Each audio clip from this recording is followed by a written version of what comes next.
Hello, first grade readers. Welcome back. Today we are going to read book 6 in the Magic Treehouse series, Afternoon on the Amazon. Let's get started. For Piers Pope Bryce. Table of contents. Afternoon on the Amazon. There's the treehouse. The magic treehouse. Prologue.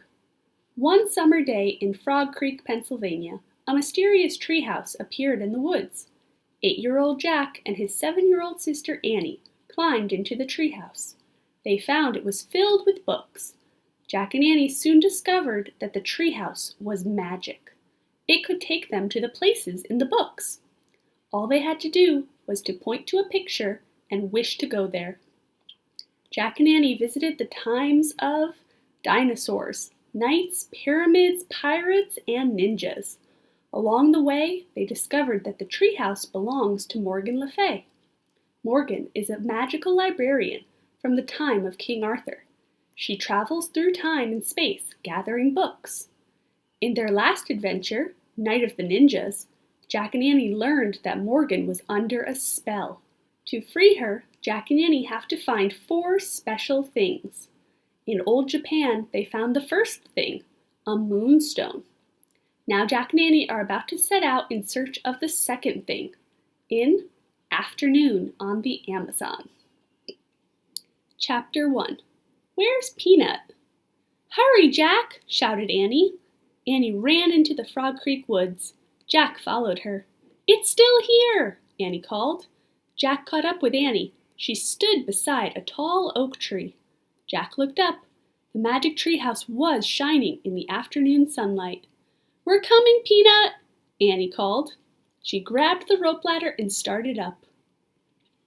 Jack followed. They climbed and climbed. Finally, they climbed into the treehouse. Peanut, said Annie. Jack took off his backpack. He looked around. Sunlight slanted across a stack of books. Books about ninjas, pirates, mummies, knights, and dinosaurs. The letter M shimmered on the wooden floor. M for Morgan Le Fay. I don't think Peanut's here, said Jack. I wonder where she is, said Annie. How do you know Peanut's a she? Asked Jack. I just know it, said Annie. Oh, brother, said Jack. Squeak! Annie laughed. Look, Jack! A small pink sock was moving across the floor. Yesterday, Annie had turned her sock into a bed for Peanut. Annie picked up the tiny lump. Squeak! That's pretty cute. A brown and white mouse peeked out of the sock.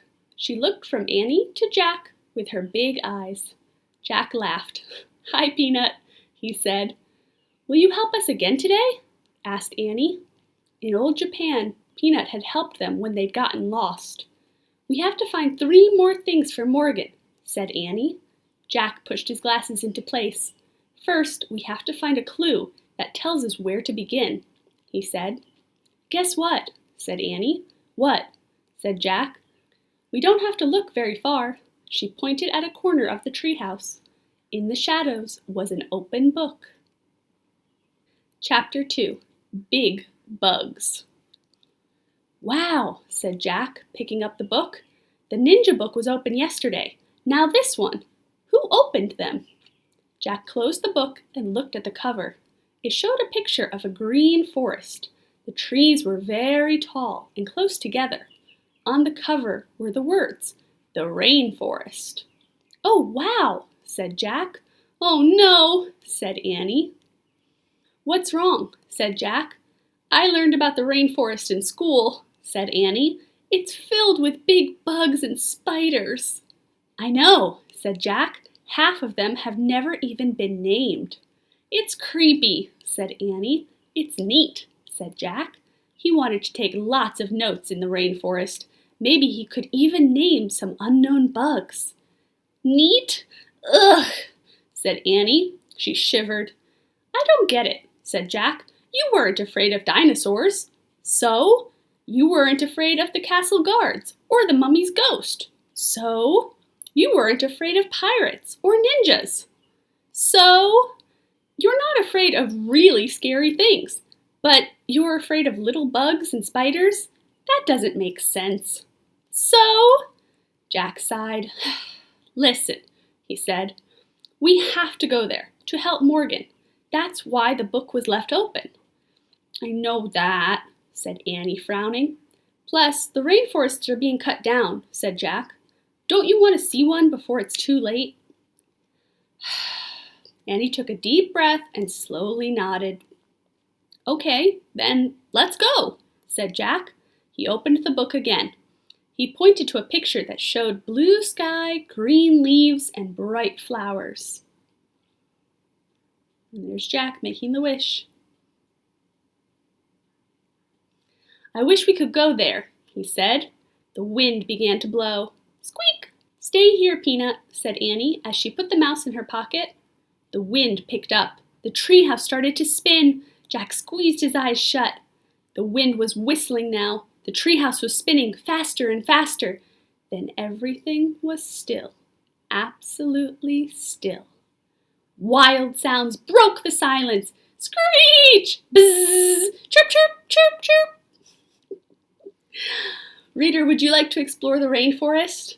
Why or why not? Do you agree more with Annie or with Jack? Chapter 3. Yikes! Jack opened his eyes. The air was hot and steamy. It looks like we landed in some bushes, said Annie. She was peeking out of the treehouse window. Peanut was peeking out of Annie's pocket. Jack peeked out of the treehouse too. They had landed in a sea of shiny green leaves. Outside there were flowers, bright butterflies, and birds, just as in the book. That's strange, said Jack. I wonder why we didn't land in a tree, the way we always do. I don't know, said Annie, but let's hurry and find the thing for Morgan, so we can get back home before we meet any big bugs. Wait, this seems weird, said Jack. I don't understand why we landed in bushes. I'd better read about this. Oh, come on, said Annie. We don't even need the ladder. We can just climb out the window. Annie put Peanut in her pocket. She stuck one leg out the window. Wait! Jack grabbed Annie's other leg. He read, The rainforest is in 3 layers. Thick treetops, often over 150 feet in the air, make up the top layer. This is called the forest canopy. Below the canopy is the understory, then the forest floor. Get back in here, cried Jack. We're probably more than 150 feet above the ground, in the forest canopy.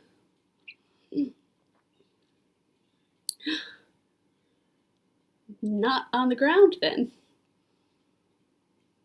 Yikes, said Annie. She slipped back into the treehouse. We have to use the ladder, said Jack. He got on his hands and knees. He moved leaves away from the hole in the floor. He looked down. The ladder seemed to fall between the branches of a giant tree, but Jack couldn't see beyond that. I can't tell what's down there, he said. Be careful.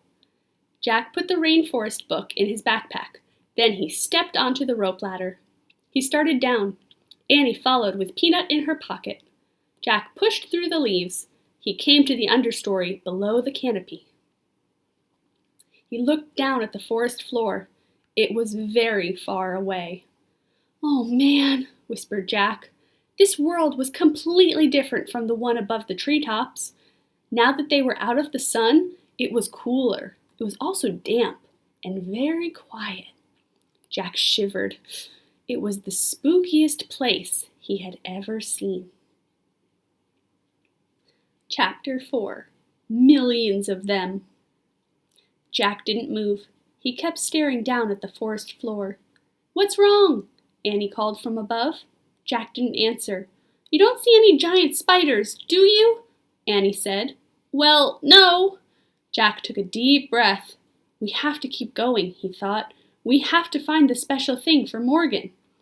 No spiders, nothing scary, Jack called, and he started down the ladder again. Jack and Annie climbed down through the understory. Finally, they stepped onto the forest floor. Only a few rays of light slanted through the gloom. The trees were very, very tall and very wide. Vines and moss were hanging everywhere. The ground was covered with dead leaves. "Before we do anything, I'd better check the book," said Jack. He pulled out the rainforest book. He found a picture of the dark world under the treetops. He read, "In the rainforest, many living creatures blend in with their surroundings. This is called camouflage." "Oh man," said Jack. He closed the book and looked around. "There's tons of creatures down here. We just can't see them." "Really?" whispered Annie. She and Jack peered around at the quiet forest. Jack felt unseen eyes watching them. "Let's hurry and find the special thing," whispered Annie. "How will we know when we find it?" Jack said. "I think we'll just know," said Annie. She headed off through the gloom. Jack followed. They crept between the huge trees and past hanging vines. Annie stopped. "Wait, what's that?" "What's what?" "Listen, that weird sound." Jack listened. He heard a crackling sound. "Reader, what do you think it is?" It sounded like a person walking over leaves. Jack looked around. He didn't see anyone, but the sound got louder. Was it an animal? A giant bug? One that had never been named? Just then, the silent forest came alive. Birds took off into the air. Frogs hopped over the leaves. Lizards ran up the tree trunks. The weird noise grew louder and louder. "Maybe the book explains it," said Jack. He opened the book. He found a picture of different animals running together. He read, "When animals hear a crackling sound, they flee in panic. The sound means that 30 million flesh-eating army ants are marching through the dead leaves." Whoa! There are the animals running away from the 30 million flesh-eating army ants. And flesh is skin. "It's army ants!" cried Jack. "Millions of them!" "Where?" cried Annie. Jack and Annie looked around wildly. "There!" Annie pointed. Army ants, millions and millions of them, were marching over the leaves. "Run to the treehouse!" cried Annie. "Where is it?" said Jack, whirling around. All the trees looked the same. Where was the rope ladder? "Just run!" cried Annie. Jack and Annie took off. They ran over the dead leaves. They ran between wide tree trunks. They ran past the hanging vines and mosses. They climbed over thick roots. Jack saw a clearing ahead. It was filled with sunlight. "That way!" he cried. Jack and Annie hurried toward the light. They pushed their way through the bushes. They burst onto the bank of a river. They stared at the slow-moving brown water. "Do you think the ants will come this way?" Annie said, panting. "I don't know," said Jack, "but if we wade a few feet into the river, we'll be safe." Reader, do you think they'll be safe? "The ants won't go into the water. Come on." "Look," said Annie. She pointed at a big log rocking at the edge of the river. The inside of the log was dug out. "It looks like a canoe," said Jack. He listened to the crackling sound in the distance. "Let's get in it, quick!" Jack shoved the book into his backpack. Then he and Annie carefully climbed into the dug-out log. And that's what we see here on the cover, right there. Annie leaned out of it. She pushed away from the bank with her hands. "Wait!" said Jack. "We don't have paddles!" "Oops!" said Annie. The canoe started moving slowly down the muddy river.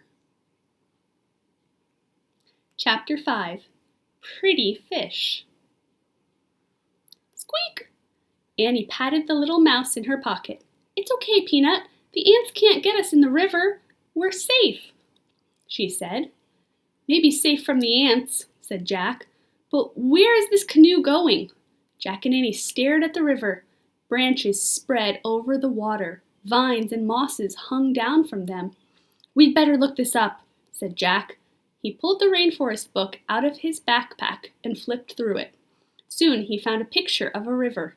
He read, "The Amazon River stretches over 4,000 miles from the mountains of Peru across Brazil to the Atlantic Ocean.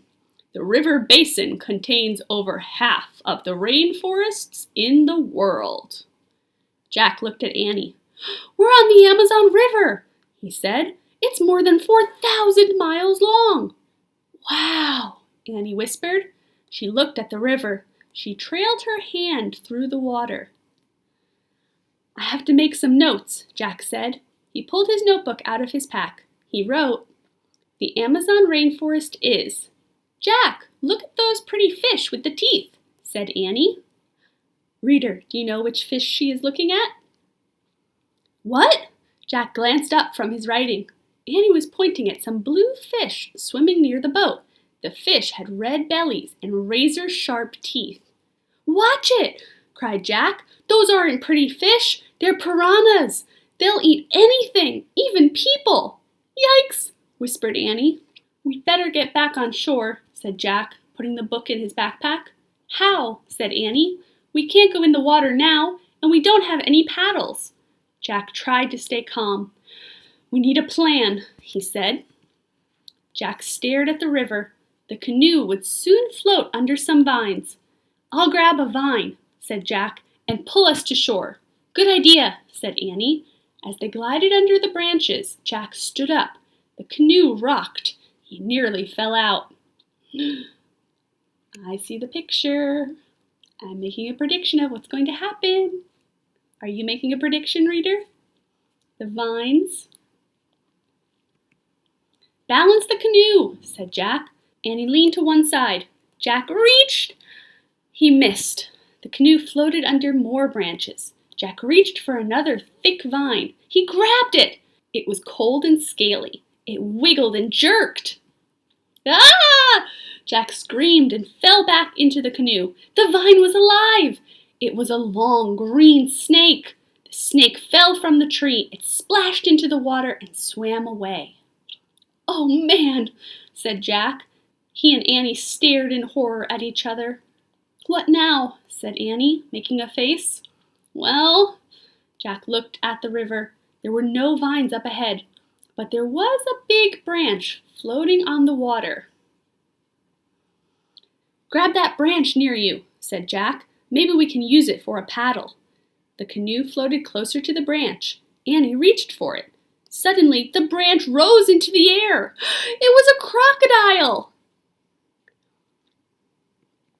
"Help!" screamed Annie, and she fell back into the canoe. The crocodile opened and closed its huge long jaws. Then it moved past the canoe and swam up the river.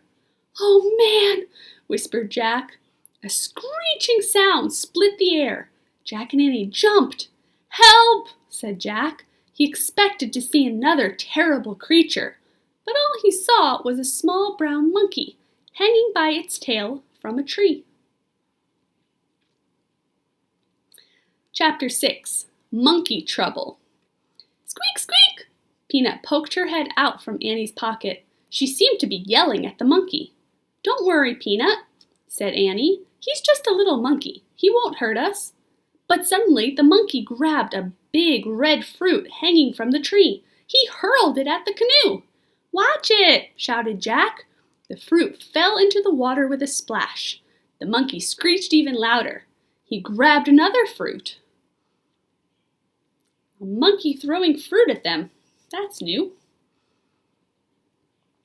"Don't throw things at us!" shouted Annie. But the monkey hurled the red fruit right at them. Jack and Annie ducked again, and the fruit splashed into the water. "Stop that!" Annie shouted. But the monkey only waved his arms and screeched again. "Oh, brother," said Jack, "I don't believe this." The monkey grabbed a third fruit and hurled it at Jack and Annie. It landed inside the canoe with a thump. Annie grabbed the fruit. She stood up and threw it back at the monkey. She missed. The canoe rocked. Annie almost fell out. The monkey screeched even louder. "Go away!" Annie shouted.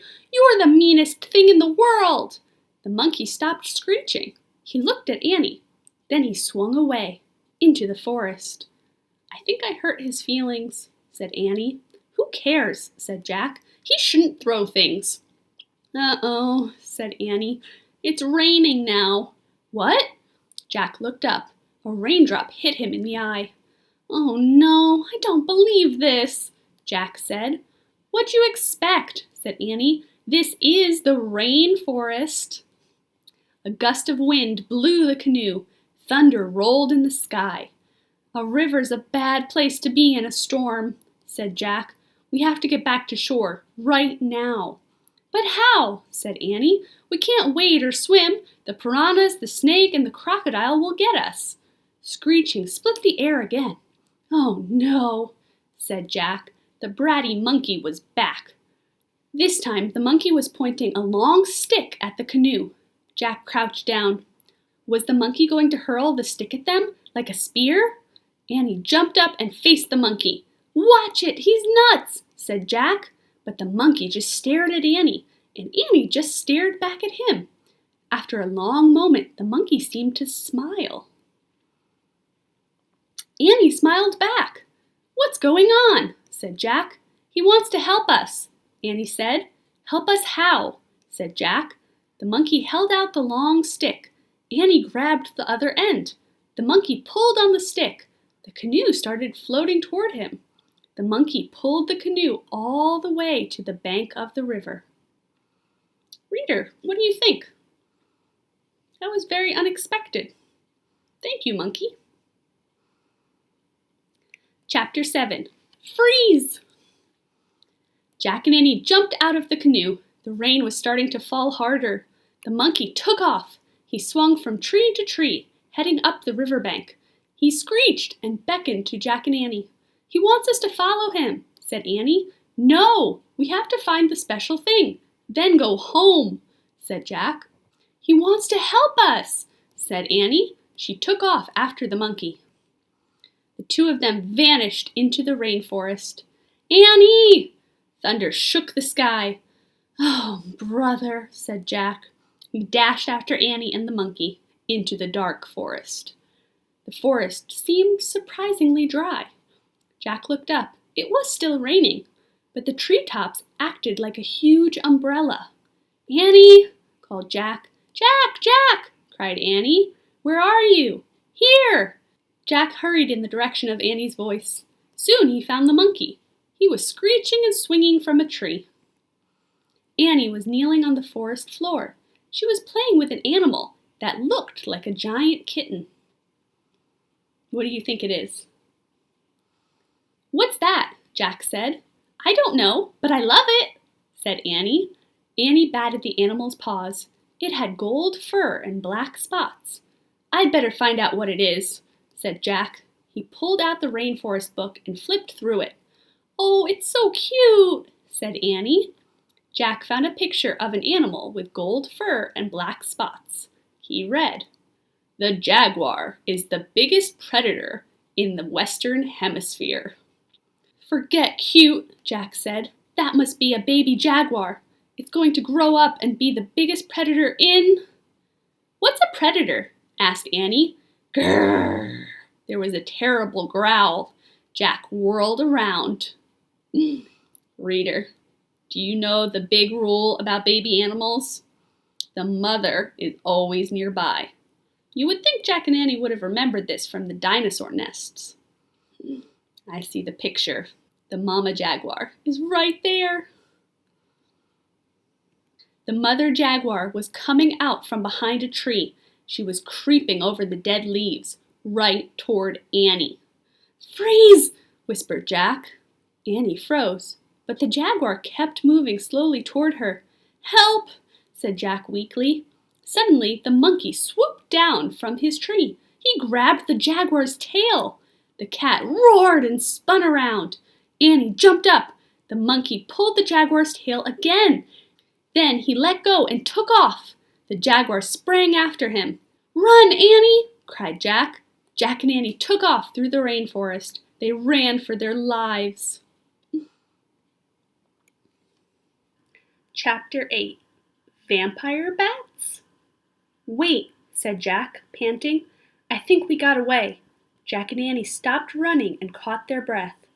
"Where are we?" said Jack. "Where's the monkey?" said Annie, looking back at the forest. "Do you think the jaguar caught him?" "No, monkeys are fast," said Jack. Of course, jaguars are fast too, Jack thought, but he didn't want to tell Annie that. "I hope he's okay," said Annie. Squeak! Peanut poked out of Annie's pocket. "Peanut, I almost forgot you," said Annie. "Are you okay?" The mouse just stared at Annie with her big eyes. "She looks scared," said Jack. "Poor Peanut. Poor monkey," said Annie. She looked around at the forest. "We'd better check the book," Jack said.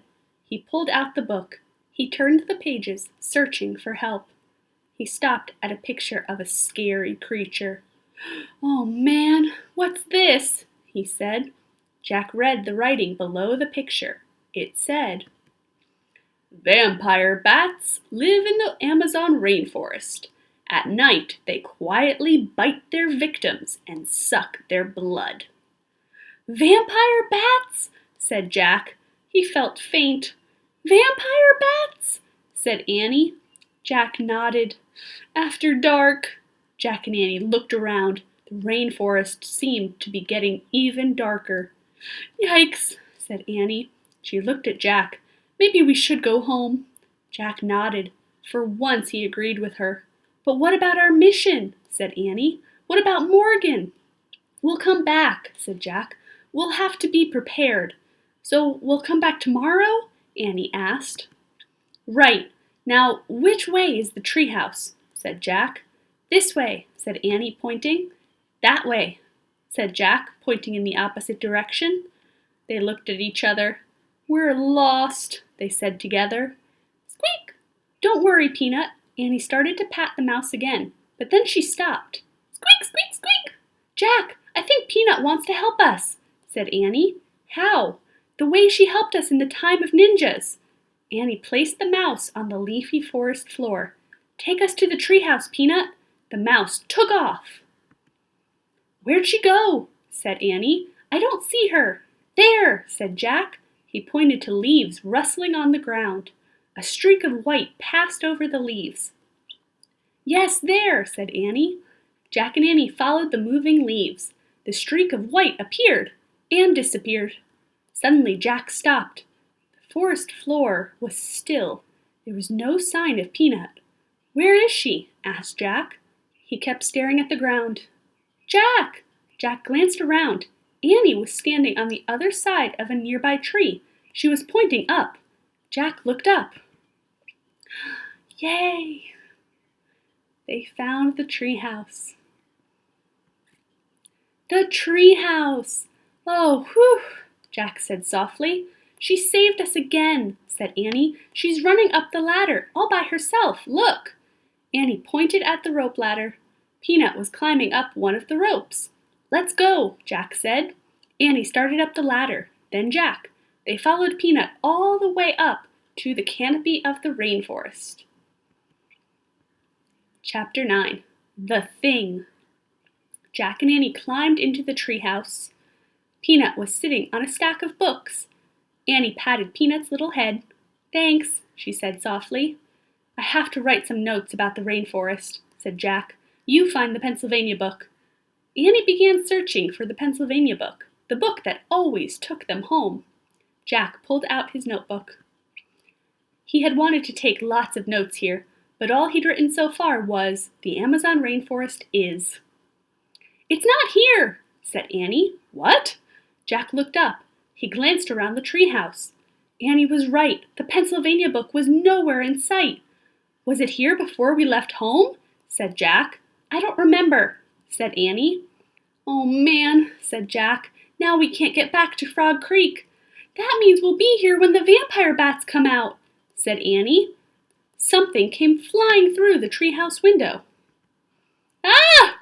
Jack and Annie hid their heads. Thud! Something hit the floor. A red fruit. Jack looked up. The monkey was sitting in the window. His head was cocked to one side. He seemed to be grinning at them. "You're safe," said Annie. "Thanks for saving us," said Jack. The monkey just grinned. I have just one question, said Annie. She pointed at the fruit. Why do you keep throwing those at us? The monkey grabbed the fruit. No, don't throw it, said Jack. He ducked, but the monkey didn't throw the fruit. He held it out to Annie. He moved his lips as if he were trying to say something. This is a very intelligent monkey. Annie stared into the monkey's eyes. He moved his lips again. Wow, Annie said softly. I understand now. Understand what? Said Jack. Annie took the fruit from the monkey. This is it, she said. The thing we need. What thing? Said Jack. One of the special things we're supposed to find for Morgan, Annie said, to free her from the spell. Are you sure? Said Jack. Before Annie could answer, Jack saw the Pennsylvania book.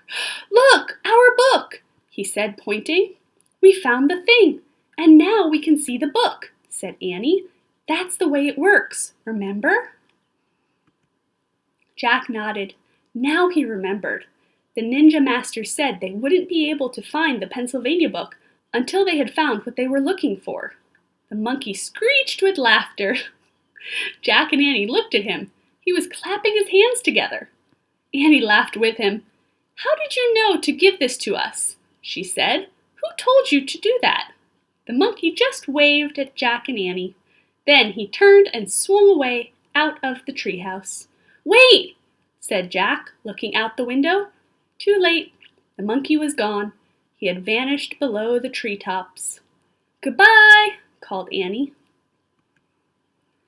A happy screech came from the mysterious world below. Jack sighed. He picked up his notebook again. He looked at his writing. The Amazon rainforest is. He had to write something before they left. He quickly added, amazing.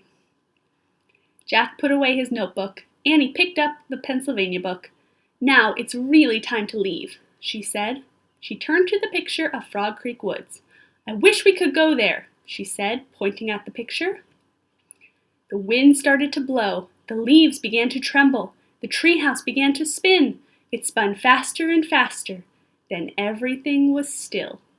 Absolutely still. Chapter 10. Halfway There. Squeak! Jack opened his eyes. Peanut was on the treehouse windowsill. We're home, said Annie. Jack breathed a sigh of relief. Annie held the fruit up to the afternoon light. What exactly is this? She asked. Maybe it's in the book, Jack answered. He pulled out the rainforest book. He flipped through the pages. He came to a picture of the red fruit. Here it is, he said. He read out loud. The mango has a sweet taste like that of a peach. Mango? Said Annie. She brought the fruit close to her lips. Hey, said Jack, grabbing the mango from her. We have to put it with the moonstone. Jack placed the mango on the M carved into the floor, next to the clear moonstone. Moonstone, mango, whispered Annie. It sounded like a spell. We're halfway there, said Jack. 2 more to go. Then we can free you, Morgan, Annie called, as if Morgan were nearby. How do you know she can hear you? Said Jack. I just feel it, Annie said. Oh, brother, said Jack. He needed more proof than that. Squeak! Peanut was looking at Jack and Annie. We have to leave you now, Jack said to the mouse. Squeak! Can't we take her with us? Said Annie. No, said Jack. Mom won't let us keep a mouse in the house. She doesn't like mice, remember? You can see here the mango, the moonstone, Peanut, Jack, Annie, the Pennsylvania book, and the glimmering M. How could anyone not like a mouse? Said Annie. Jack smiled. How could anyone not like a spider? He said. That's different. Annie patted Peanut's head. Bye, she said. Wait for us here. We'll be back tomorrow. Jack patted the mouse too. Bye, Peanut. Thanks for your help, he said. Squeak! Jack put the rainforest book on top of the book about ninjas. Then he pulled on his backpack, and he and Annie left the treehouse. They climbed down the rope ladder. They stepped onto the ground. They started walking through the Frog Creek woods. Leaf shadows danced in the light. A bird called out. These woods are very different from the rainforest, Jack thought. There are no jaguars or army ants here, he said. No little monkeys. No, that monkey was never being mean, said Annie. He was just trying to give us the mango. I know. Actually, nothing was being mean, said Jack. The army ants were just marching. That's what army ants do. The piranhas were just being piranhas, said Annie. The snake was just being a snake, said Jack. The crocodile was just being a crocodile, said Annie. The jaguar was just taking care of her baby, said Jack. Annie shuddered. I still don't love bugs, she said. You don't have to love them, said Jack. Just leave them alone, and they won't bother you. In fact, that's true about the whole rainforest, Jack thought. Everyone should just leave it all alone. Who cares if the bugs don't have names, he said softly. They know who they are. Jack and Annie stepped out of the Frog Creek woods. They started walking up their street. It was lit with a golden light. Race you, said Annie. They took off running. They ran across their yard. They raced up their steps. Safe, they shouted together, tagging their front door. And that's the end of Magic Tree House, Book 6, Afternoon on the Amazon, which I hope you enjoyed.